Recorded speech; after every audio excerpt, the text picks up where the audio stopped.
Bosch, Avantix. Тягнете на себе, піднімаєте. Це компресор, це йдуть з нього трубки, де в нас ходить ремінь. Намотало багато всякого. Всім доброго дня! Сьогодні, значить, у нас сушилка Bosch. Вже якби такого нового покоління. І дуже сильно тарахтить. Це Bosch, вона йде компресорна, якби нового покоління, так як я казав. І сильно дуже якби шумить при роботі.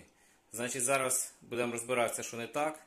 І постараємося устранити. І все покажемо. Ну от такого плану вона виглядає вона отак. Зовні. Bosch, Avantix. Якби така. Ну так як я і сказав, вона компресорна, то я вже якби чуть новіша. І допустимо я включив любу програму, поклав сюди белья трошки мокрого. І включаємо і слухаємо.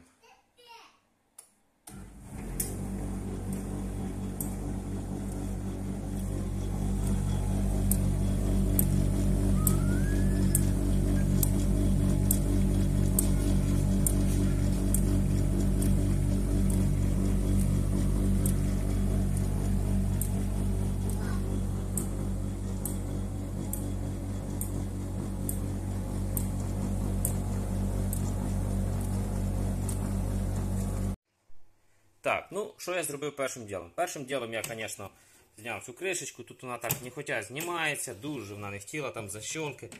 Я її зняв.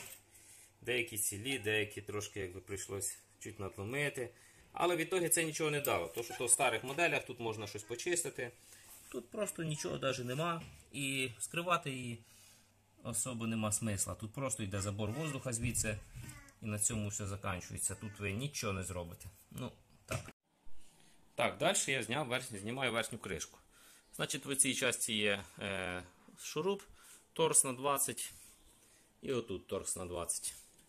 А далі просто отак берете і тягнете на себе, піднімаєте і знімаєте. І тут вже якби можна дивитися. І от перше, що кидається одразу в очі, бачимо, що ремінь має так порвати він, да, отакі якби жилки з нього стирчать. Якщо покрутити, то ще якби там є. Ну тут, звісно, було все якби тако, якби я вже трошки пилососом почистив, бо дуже сильно все було захламлено. Далі знімаємо боковушку. Я вже, якщо чесно, зняв. Значить, боковушку теж тут один саморез, другий, третій. Потім ззаді тут ще пару штук. І саме головне, один тут посередині знизу, бо так не знімете її. І потім вона просто тако відводиться. І тут такі защолочки, і у нас цих защолочок раз і вийшла.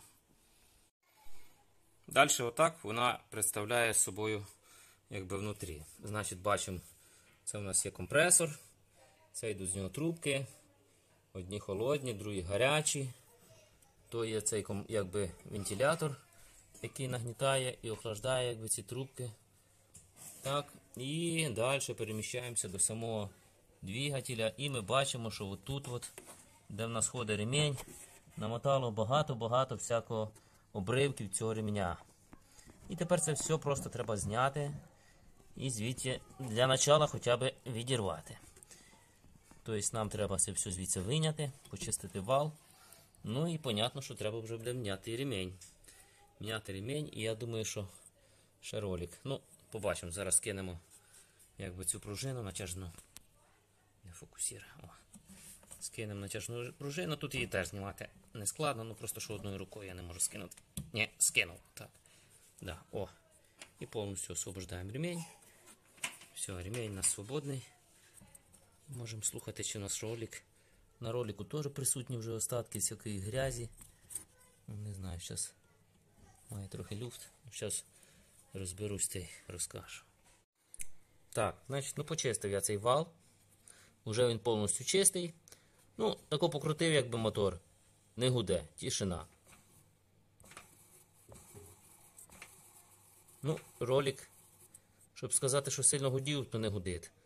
Ну, трошки є зазор, можна було б, звісно, поміняти. Так, далі, ну не критично. Далі є ще ці ролики. Теж. Дивимося, щоб вони крутимо їх, можемо підважити. Отак я підважив і освободив. Рукою просто барабан підняв, покрутив. Вроді крутиться тихо. Ну і зараз, значить, попробуємо цей, звісно, драний ремінь. Значить, зараз надіваємо його і пробуємо, чи щось змінилося, чи не змінилося. Чи буде робити вона у нас тихо, чи все ж таки буде гаркотіти. Бо дуже шумить. Прямо сусіди ще нічого не казали, але все до того йшло. Так, ну от я запустив її. І от ми чуємо, ну це тарабани, там є курточка якась і металічні, якби попадають на барабан в віщах. Я з віщами загрузив, спеціально під нагрузку. А так то тут тишина. Все повністю крутиться, хорошо. Проблема всього-навсього була в тому, що воно намотало. Ну, звісно, ремінь прийдеться поміняти. Ну, поки я закажу новий, то я просто що зроблю, зараз я розкажу. Поки я закажу тільки ролик і ремінь, а коли вже прийдуть, буду міняти. А зараз я пройдуся по ремню і всі оці жилки, я їх лишні якісь стирчать, які може опять сюди замотати, я їх пообрізаю. І ще якесь время можна поробити, поки прийдуть запчасті, поки розберешся, що саме розбирати. Зберу інформацію і я думаю, що можна буде потім засняти хороше відео.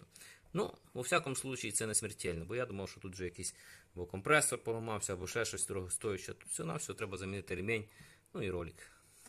Якщо дане відео вам допомогло, підписуйтесь, ставте лайки. Всім вдалих ремонтів.